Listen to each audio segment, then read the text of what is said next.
They say persistence is everything, but sometimes it also takes just one yes, no matter how reluctant. Twist, twist, twist of fate radio.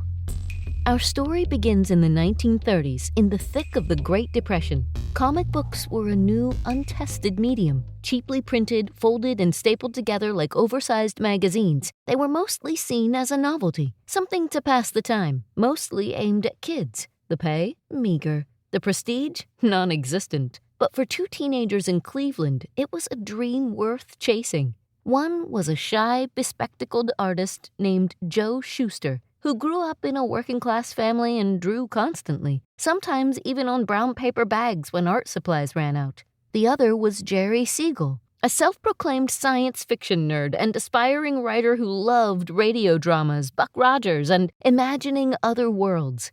The two bonded in high school over their shared love of fantasy and escape. Between classes, they created comic strips and imagined larger-than-life characters battling evil in distant galaxies. They didn't just want to draw heroes, they wanted to invent them. That's when they came up with an idea. Their character was called Superman, but not the Superman we know today. The earliest version, first written in a short story, was actually a villain. Bald, telepathic, and power-hungry. What? But the idea evolved. They decided to flip the concept. What if this Superman was actually a hero? Someone strong, selfless, faster than a speeding bullet, able to leap tall buildings in a single bound. A new kind of hero for a new kind of world. Okay, that sounds like the Superman I know. They believed this character could be something big. So they polished their pitch, drew sample pages, and sent their idea to every comic book publisher they could find. And the rejections poured in. Of course they did. Some editors said the idea was too weird. Others said kids wouldn't understand it.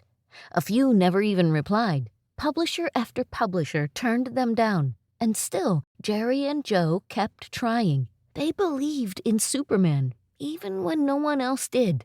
Finally, in 1938, they got a break. A young company called Detective Comics, Inc., the future DC Comics, was scrambling to fill pages for a new series called Action Comics. One of the editors, in need of material fast, looked at Jerry and Joe's story and said something along the lines of, "Sure, we'll use it." It wasn't a passionate green light. It was a practical decision, more filler than faith. The story ran in Action Comics #1, released in June of 1938. The cover showed a man in blue and red lifting a green car over his head while people ran in panic. It hit newsstands with little fanfare. But within weeks, something unusual happened. The issue sold out. Kids couldn't get enough of Superman. He wasn't like the other characters in comics. He wasn't solving crimes with a magnifying glass or flying planes in the war. He was leaping over buildings, catching bullets, standing for justice. He was strong but also kind, a protector, a symbol.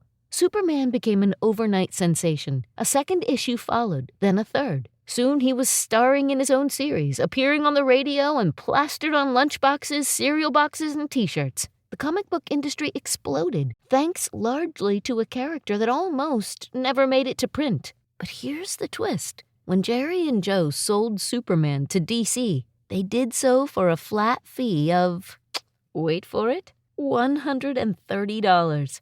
Around $2,700 today. And they signed away all rights. Oh, at the time it was standard practice, work for hire, and the idea that a comic book character could one day be worth billions? Oh, that was unthinkable. As Superman soared, Jerry and Joe were left behind. They watched as the character they'd invented changed the world. They struggled financially. They went to court, fought for recognition, and for years were denied credit for creating one of the most iconic characters in American history. It wasn't until decades later, thanks to public outcry and the support of fans, that DC finally agreed to give them a modest pension and, more importantly, restore their names to the credits. Today, every Superman comic reads created by Jerry Siegel and Joe Shuster. A small victory, but a powerful one. And it all started with a character made in a high school bedroom. rejected by everyone, and printed only because one editor was out of time and short on pages. Because sometimes the world's most legendary stories don't begin with applause. They begin with a maybe, a compromise, a reluctant yes. And that's the thing about fate. It doesn't always wear a cape, but sometimes it sure knows how to fly. This has been Twist of Fate Radio. I'm Angela Clark. Until next time, remember, sometimes the smallest choices lead to the biggest consequences. Want to explore more stories like this? Visit twistoffateradio.com. There you can read more details about this story and others like it. Plus, you can submit your own Twist of Fate story to be considered for a future episode.